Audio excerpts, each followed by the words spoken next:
Mr. Tarantino. Thank you, Mr. Chairman, Ranking Member, and members of the subcommittee. On behalf of Iraq and Afghanistan Veterans of America's 190,000 members and supporters, I'd like to thank you for allowing us to testify before the subcommittee.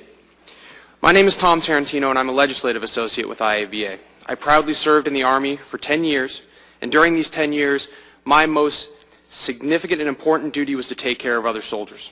In the military, they teach us to have each other's backs.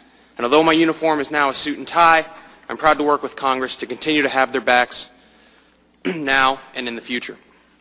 Over the past few years, the committee has secured impressive improvements to the VA healthcare system. IAVA applauds the work that this committee has done and will continue to do in the months and years to come. And we've asked our members what they thought of treatment they're receiving at the VA. And we've received a wide range of opinions, both complimentary and critical. However, several common themes appeared.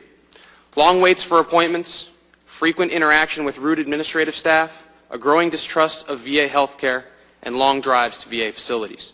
Fortunately, we received very few complaints about the actual quality of care at VA medical centers.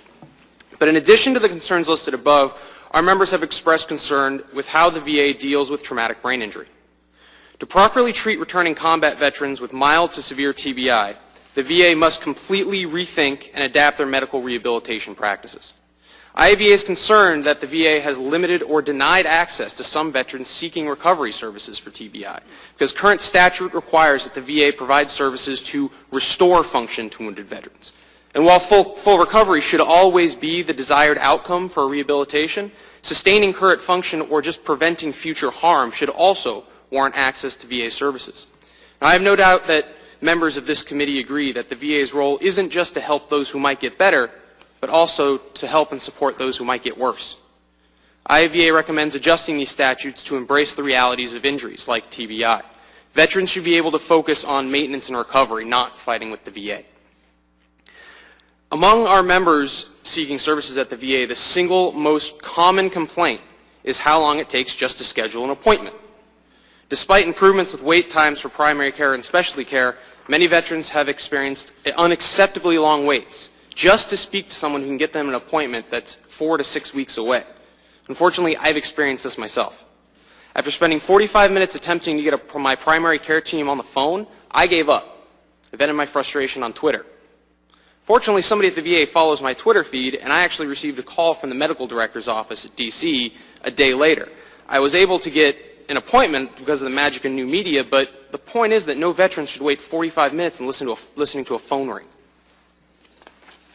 In addition to the long wait times, some veterans have to drive almost an entire day to get to the local VA facility. And IAVA is concerned that the VA has yet to develop a consistent and humane policy for answering that age-old question of how far is too far to make a veteran drive to the VA.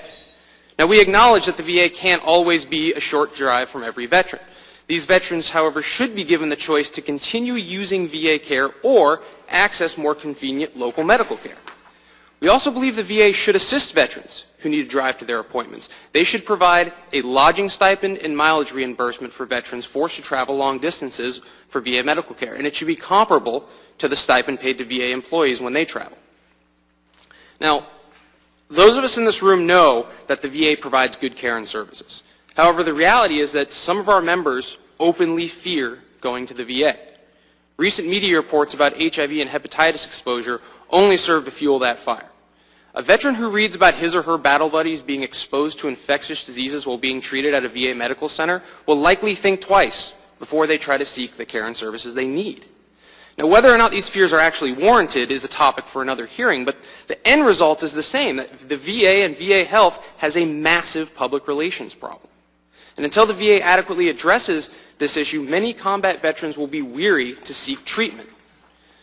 IAVA believes that in order for the VA to conduct effective outreach, it must centralize its efforts and aggressively rebrand itself to the American people as one Department of Veterans Affairs. Now, the VA provides great health care. It has sent generations of Americans to college. It's enabled millions of veterans to own their own home and regularly contributes to the advancement of medical science. It is absolutely astounding to me that only a handful of Americans actually know that. In addition to rebranding itself to America, the VA has to develop a relationship with service members while they're still in service. like many successful college alumni associations that greet students at orientation and put on student programs throughout their entire time in college, the VA must shed its passive persona and start recruiting veterans and their families more aggressively into VA programs. Now, overall, the VA continues to provide good care to our nation's veterans. However, we must continue to strive for better. In the military, they taught us to never stop improving our fighting positions and always be forever vigilant. It's this proactive ethos that continues to lead to victory on the battlefield. And if we're to honor the service and sacrifice of America's warriors, we must instill this spirit in all of the services that we develop to care for them. I want to thank you for your time and attention. I'd be happy to answer any questions. Thank you very much.